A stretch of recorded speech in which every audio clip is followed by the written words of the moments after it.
ayan no, tumikim ako ng halo-halo nila at dito ko nalaman na dito sa Esperanza pala guys, may market talaga sila na puro halo-halo talaga ang benta nila. At dito ko napatunayan na sobrang sikat ng halo-halo nila guys kasi sobrang daming tao talaga ang pupunta sa Esperanza para maghalo-halo lang. Dito ko rin nalaman na sobrang sikat ng halo-halo nila, hindi dahil sobrang modern na mga ingredients nila, kundi dahil ang halo-halo nila dito, classic style ang halo-halo nila. Ibig sabihin walang daming arte, sadyang masarap lang talaga ang templa ng halo-halo ng Esperanza. At dahil halo-halo capital of the Philippines sila, may festival sila dito na napakasikat na tinatawag nila na Halo-Halo Festival. Kung saan invited ako, kaya ako lang man ang pinakasikat dito sa amin.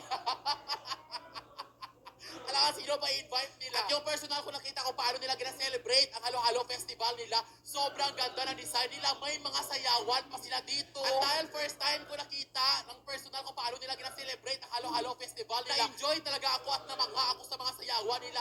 At syempre, masasaksihan na natin ng personal ang pinakasikat na ginagawa nila pag Halo-Halo Festival. Ang magluto at magtimpla ng napakalaking halo-halo. At napakaswerte ko guys dahil ako talagang in-invite nila. Nakasama ako sa magtimpla at maghalo ng mga halo-halo nila. Yung depota!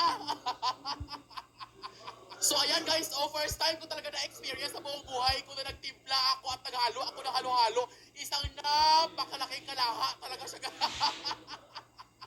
Na-shock talaga ako na ganyan pala siya kalaki. So ayan, kung nakita ninyo, ginahalo-halo na namin. Hindi nga namin alam kung anong lasa niya.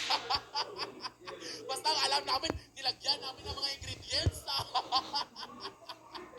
Diyos ko, pero parang masarap naman siya. So ayan, habang naghahalo, kami napansin ko, ang dami-dami talagang minahulog. Minahulog ng mga buhok, minahulog ng mga panyo, may mga balhas, may mga laway, may mga kugmo. Hindi talaga ako kain. So ayan, habang naghahalo ako ng halo-halo, yung mga tao sa palibot namin, tinitinghala ako na akala nila birhen ako. Mga yun, depota! Kaya ang gusto nila, mga picture sila sa akin, yun, depota!